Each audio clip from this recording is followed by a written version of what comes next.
کہنے لگا بابا جی آپ تو بیٹھے ہوتے ہیں بغداد کی مسجد میں، تو میں تو رات جنت کی سیر کرتا ہوں۔ فرمانے لگے آج رات جنت جائے تو ایک دفعہ لاہور بھی پڑھ لینا۔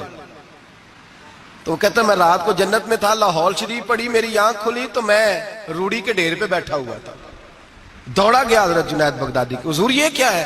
آپ فرمانے لگے تو میرے پاس آتا تھا تو تو پرہیزگار بننے لگ گیا تھا، تیرے اندر تقوی پیدا ہونے لگا تھا، تو رب رب کرنے لگا تھا، شیطان آیا ہے تجھے بہکایا ہے، مجھ سے دور کیا ہے تاکہ تو دین نہ سیکھ جائے، کسی نہ کسی طریقے سے تیرے ذہن پہ اس نے کنٹرول ڈالا ہے، کوئی نہ کوئی بہانہ لگا کے تجھے پیچھے، اور تو بیوقوف اس کے چکر میں آ گیا ہے۔ لیکن میں تجھ سے ناراض نہیں ہوں گا، میرا تیرا رشتہ دینداری کا رشتہ ہے، تو آ جا نئے سرے سے رب رسول کا دین سیکھ، میں تیری نئے سرے سے تربیت کرنے کو تیار ہوں۔ تو میرے بھائی محتاج ہے، آپ کو کوئی ایسا خواب آئے تو وہ تعبیر کا محتاج ہے، اس کی تعبیر پوچھیں کسی بندے سے، معبر سے پوچھیں، اس سے پوچھیں کہ اس کا کیا مطلب ہے، خود بخود گھڑ نہ لیں۔ اور وہ بھی میں نے کہا تعبیر بتانے والا بھی حتمی علم تو امام مالک سے ہارون رشید نے کہا اس سوال کا جواب دیں۔ فرمانے لگے مجھے نہیں آتا۔ تو کہنے لگا اتنے بڑے امام ہو تو اس سوال کا جواب نہیں آتا؟ آپ فرمانے لگے اگر مجھے ہر سوال کا جواب آتا پھر میں خدا ہوتا، کیونکہ ہر سوال کا جواب اللہ کے پاس۔ تو بھائی یاد رکھ لیں اور سمجھ لیں، تیسرا خواب جو فرشتے کی طرف سے القاء ہوتا ہے اس کی تعبیر کی ضرورت پڑتی ہے۔ تین خواب سمجھ میں آ گئے آپ حضرات کے؟ یہ تین قسمیں۔ اب چوتھی اور آخری قسم سنیں۔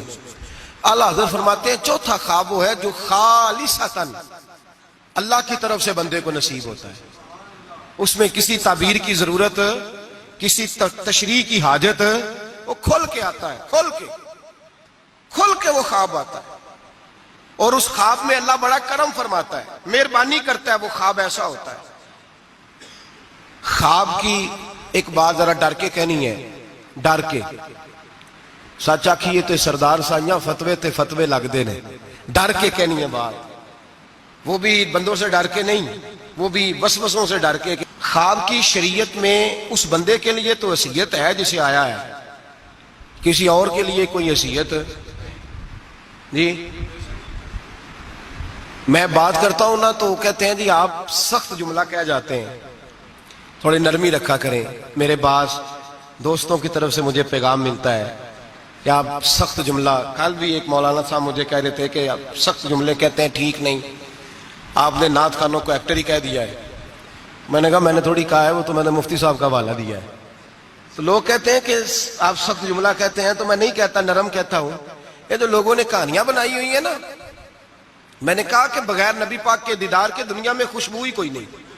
حضور کا دیدار ہوتا ہے، ہوتا رہے گا انشاءاللہ، لیکن حیثیت آپ کسی کو جا کے کوئی بندہ کہہ دے کہ مجھے خواب آیا اور مجھے فلاں، بہت، میں نام نہیں لیتا، بہت بلند ہستی نے مجھے تیرے بارے میں یہ پیغام دیا ہے، تو وہ جس کو خواب آیا ہے اس کے لیے تو کوئی حیثیت ہے، لیکن آگے اس کو بتانے کی یا کسی اور کو آرڈر جاری کرنے کی کوئی حیثیت۔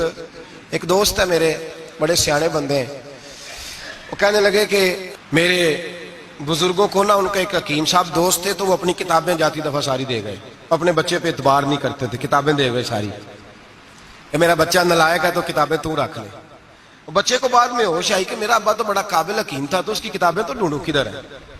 تو وہ سویرے پہنچ گئے، کہنے لگے چاچا جی رات کو ابا جی خواب میں ملے تھے، وہ کہہ رہے تھے کہ اس سے جا کے کتابیں لے آؤ۔ تو کہتے ہیں وہ بھی بڑے سیانے تھے، کہنے لگے وہ تیرے تو بعد مینوں بھی ملے ہے۔ انہیں آخیا انہوں کوئی شے نہ دئی، انہیں آخیا خبردار کو شے دیتی ہوتے، اے بھی جھوٹ لگا ہی بولن تیرے نال۔ تو ایسے ہی لوگ خواب بیان کرتے ہیں، گھڑ دیتے ہیں خواب، کھڑ دیتے ہیں خواب، اور گھڑ کے بیان کرتے ہیں، یہ زیادتی ہے۔ اب سنیں حدیث، نبی کریم صلی اللہ علیہ وسلم نے فرمایا جھوٹوں میں سے سب سے برا جھوٹا وہ ہے جو جھوٹا خواب بیان کرتا ہے۔ اور نبی پاک صلی اللہ علیہ وسلم نے فرمایا اللہ قیامت، یہ سن لیں اور یاد رکھ لیں، حضور نے فرمایا اللہ قیامت کے دن سزا